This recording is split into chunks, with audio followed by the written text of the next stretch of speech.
दोस्तों, कहानी की शुरुआत साल 1997 से होती है, जहां पर एक गाड़ी में एक जिन नाम के लड़के की आंख खुलती है। हर समय जिन अपनी माँ, अपने पिता और अपने बड़े भाई यूसुफ के साथ रहता है। तभी हमें पता चलता है कि ये सब लोग दोस्तों एक नए घर में शिफ्ट हो रहे हैं। जब वो अपने नए घर पर पहुंचते हैं तो जिन को ये घर जाना पहचाना सा लगता है, जबकि उसने तो इस घर को पहले कभी देखा ही नहीं था। उसे ऐसा लगता है जैसे उसने इस घर को अपने अतीत में देख रखा हो। फिर हमें बताया जाता है कि जिन का भाई यूसुफ हमेशा से ही अपनी क्लास का टॉपर था और उसने अपनी ग्रेजुएशन भी एक टॉप यूनिवर्सिटी से की थी। वो खेल कूद में भी दोस्तों काफी परफेक्ट था, जिसने उसे लड़कियों के बीच काफी पॉपुलर बना दिया था। यूसुफ किसी भी तरह का कोई नशा नहीं करता था। वहीं दूसरी तरफ जिन एक एवरेज बच्चा था और उसे अक्सर मेंटल ब्रेकडाउन होते रहते थे, जिसके लिए उसे रोज दवा लेनी पड़ती थी। जिनको लगता है कि उसके झंझट भरे जीवन में अगर वो किसी चीज पर गर्व कर सकता है तो वो सिर्फ उसका भाई यूसुफ है। एक साल पहले एक कार एक्सीडेंट में यूसुफ का पैर टूट गया था, जिसके कारण अब वो लंगड़ा कर चलता है। जिन और यूसुफ को एक साथ एक ही कमरे में रहना पड़ेगा दोस्तों, क्योंकि पिछले मकान मालिक ने अभी तक उस एक छोटे से कमरे को खाली नहीं किया था जिसमें यूसुफ रहने वाला था। रात को डिनर के समय जिन को ऊपर के उसी छोटे कमरे से कुछ आवाज सुनाई देती है, लेकिन उसका परिवार ऐसी कोई आवाज सुनने से मना कर देता है। बाद में उसी रात जिन को दोबारा उसी कमरे में तेज आवाज सुनाई देती है। फिर वो तहकीकात करने के लिए आगे बढ़ता है, लेकिन इससे पहले कि वो अंदर जा पाता उसका भाई यूसुफ उसे रोक लेता है। अब यूसुफ अपने छोटे भाई को बारिश में घुमाने बाहर ले जाता है। दोनों भाई पास ही की एक पहाड़ी की चोटी पर जाते हैं। जब वो दोनों मौसम का आनंद ले रहे होते हैं तो अचानक यूसुफ के पास उसके पिता का फोन आ जाता है और वो उसे जल्द से जल्द घर बुलाते हैं, जिसके कारण उसे जिन को पहाड़ी पर अकेला छोड़कर जाना पड़ता है। घर वापस जाते समय कुछ बदमाश यूसुफ को चारों तरफ से घेर लेते हैं और उसे किडनैप करने की कोशिश करते हैं। यूसुफ ने मुंह तोड़ जवाब देता है और तभी से बीच जिन की नजर इस झगड़े पर पड़ती है। जिन अपने भाई को बचाने की पूरी कोशिश करता है, लेकिन बदमाश यूसुफ को ले जाने में कामयाब हो जाते हैं। घबराया हुआ जिन घर वापस आता है और मानसिक तनाव से बाहर निकलने के लिए सबसे पहले इस हादसे के बारे में अपने माता पिता को बताता है। फिर जिन एक सपना देखता है जिसमें किसी से मोटे तौर पर पूछताछ की जा रही थी। तभी अचानक जिन की आंख खुल जाती है और वो अपने आप को माता पिता के बगल में पाता है। अगले सीन में जिन डिटेक्टिव से बात करता है और उन्हें किडनैपर्स की वैन का नंबर बताता है। हालांकि डिटेक्टिव्स बताते हैं कि ऐसा कोई नंबर तो मौजूद ही नहीं है। इसी तरह कई दिन बीत जाते हैं, लेकिन परिवार के पास फिरौती के लिए कोई भी कॉल नहीं आता। एक दिन जिन को उस छोटे से कमरे से वही आवाज वापस सुनाई देती है और उसे किसी से पूछताछ की जाने वाला सपना दोबारा से दिखाई देता है। तभी अचानक 19वें दिन यूसुफ सही सलामत घर लौट आता है। हालांकि उसे पिछले 19 दिनों से कोई भी घटना याद नहीं थी। डॉक्टर्स का मानना है कि ये एक भूलने की बीमारी के कारण होता है और इसमें परिवार सिर्फ एक चीज कर सकता है और वो है इंतजार। उस रात जिन यूसुफ को घर से बाहर निकलते हुए देख लेता है। अगले दिन किसी कारणवश जिन अपनी दवा लेना भूल जाता है। नाश्ते के समय जिन यूसुफ से पूछता है कि कल रात चुपके से तुम कहाँ गए थे, जिस पर यूसुफ बाहर जाने से इनकार कर देता है। जब यूसुफ बाहर जाता है तो जिन को थोड़ा अटपटा लगता है, क्योंकि यूसुफ लेफ्ट पैर के बजाय राइट पैर से लंगड़ा कर चल रहा था। आज रात जिन अपनी स्टडी टेबल पर ही सो जाता है और इसी मौके का फायदा उठाकर यूसुफ एक बार फिर से बाहर जाने के लिए तैयार हो जाता है। इस बार यूसुफ ये सुनिश्चित करता है कि जिन गहरी नींद में है या नहीं। यूसुफ जिन की आंख के पास एक पेंसिल की लेड को बाहर निकालता है और वो तब तक नहीं रुकता जब तक कि वो पेंसिल की लेड नीचे न गिर जाए। यूसुफ के चले जाने के बाद हमें पता चलता है कि जिन जाग रहा है और वो टैक्सी में अपने बड़े भाई का पीछा करना शुरू कर देता है। गाड़ी यूसुफ को एक बाजार में छोड़ती है, जहां वो अपने मुंह में एक जली हुई सिगरेट लेकर आगे बढ़ता रहता है। जिन यूसुफ को दो आदमियों से बात करते हुए देखता है, जिन्हें देखकर वो समझ जाता है कि ये तो वही डिटेक्टिव्स हैं जो पहले उसके घर में पूछताछ करने आए थे। जिन जल्द ही पकड़ा जाता है और यूसुफ उसे पीछे से आकर बेहोश कर देता है। अगले दिन जिन अपनी स्टडी टेबल पर ही उठता है। तभी यूसुफ को बिस्तर पर देखकर जिन घबरा जाता है। वो जल्दी से अपने आप को बाथरूम में बंद कर लेता है। तब यूसुफ जिन से पूछता है, तुमने खुद को बाथरूम में बंद क्यों कर लिया? तो जिन उसे कल रात के बारे में सब कुछ बताता है, जिस पर यूसुफ उससे कहता है कि तुमने फिर से कोई सपना देख लिया है। हालांकि जिन जोर देकर कहता है, मैं अपने होशो आवाज में हूँ और मैं जानता हूँ कि मैं क्या कर रहा हूँ। जब यूसुफ उसे जवाब देना बंद कर देता है तो जिन चुपचाप एक एल्यूमिनियम पाइप लेकर बाथरूम से बाहर निकलता है। हालांकि जल्द ही यूसुफ उस पर हावी हो जाता है और उसे शांत करने की कोशिश करता है। यूसुफ उससे कहता है कि पेंसिल से लेकर टैक्सी तक जो कुछ भी तुम कह रहे हो वैसा कुछ भी नहीं हुआ है। फिर यूसुफ जिन से पूछता है कि कल तुमने अपनी दवाई ली थी, जिसे सुनकर जिन शांत हो जाता है क्योंकि उसे याद आता है कि कल उसने अपनी दवाई नहीं ली थी। फिर जिन अपनी दवाई लेता है और यूसुफ दोबारा बाहर चला जाता है। यूसुफ के बाहर जाने के बाद जिन पढ़ाई करने के लिए अपनी स्टडी टेबल पर जाता है, तभी उससे वहां पर एक टूटी हुई पेंसिल लेड दिखाई देती है। अब जिन को यकीन हो जाता है कि यूसुफ उससे झूठ बोल रहा था। जिन फिर से सबके बारे में अपनी माँ को बताता है, जिस पर उसकी माँ उससे कहती है, मैं इसके बारे में तुम्हारे पापा से जरूर बात करूंगी।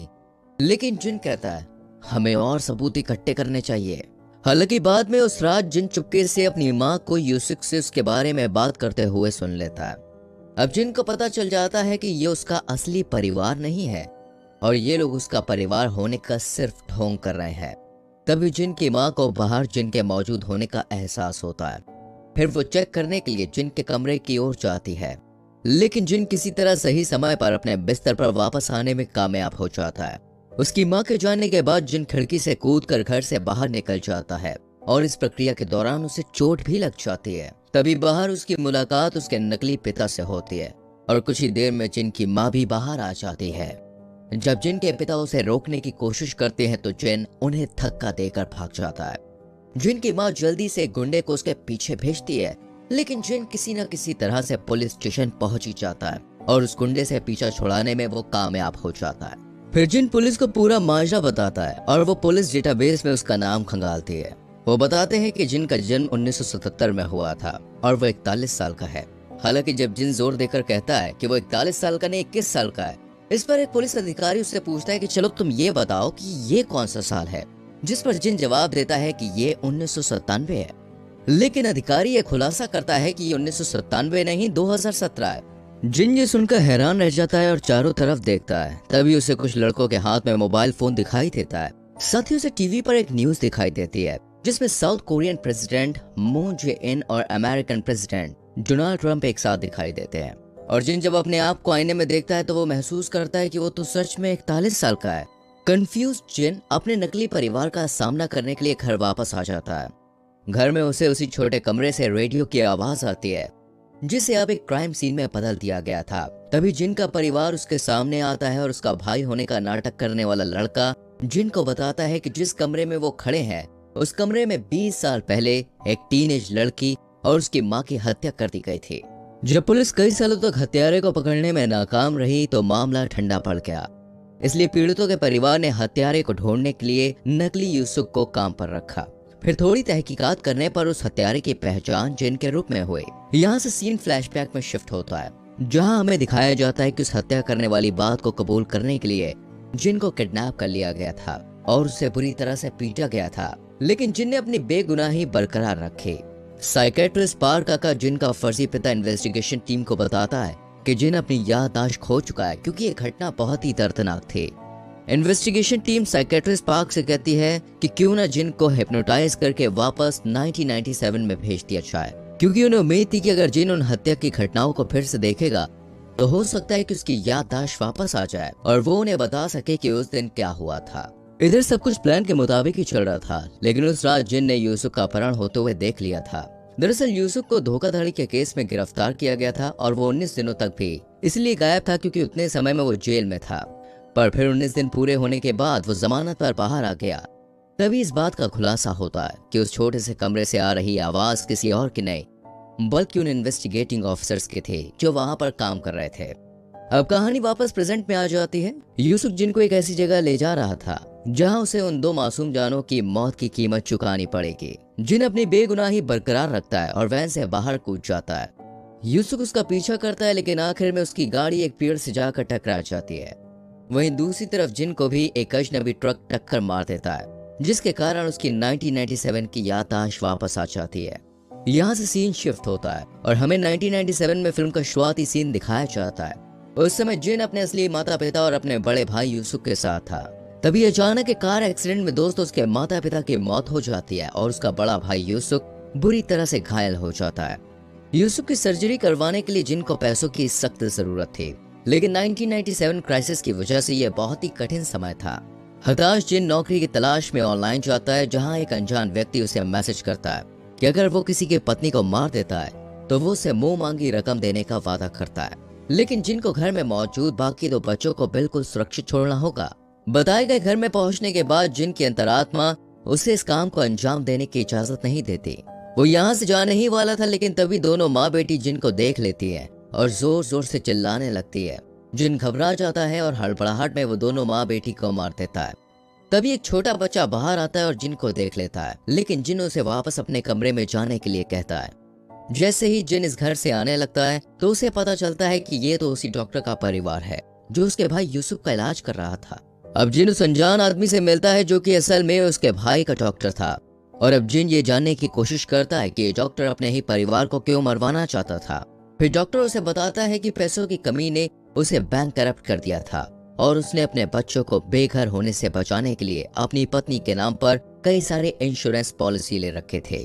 अब चूंकि जिन ने न केवल उसकी पत्नी बल्कि उसकी बेटी को भी मार दिया था, इसलिए डॉक्टर उससे कहता है कि अब उसका भाई यूसुफ भी मारा जाएगा। इसको लेकर उन दोनों के बीच हाथापाई शुरू हो जाती है और तभी गलती से जिन डॉक्टर को छत से नीचे की ओर धकेल देता है और डॉक्टर की भी मौत हो जाती है। तभी फिल्म वापस प्रेजेंट में आती है और जिन अपने आप को एक हॉस्पिटल में पाता है।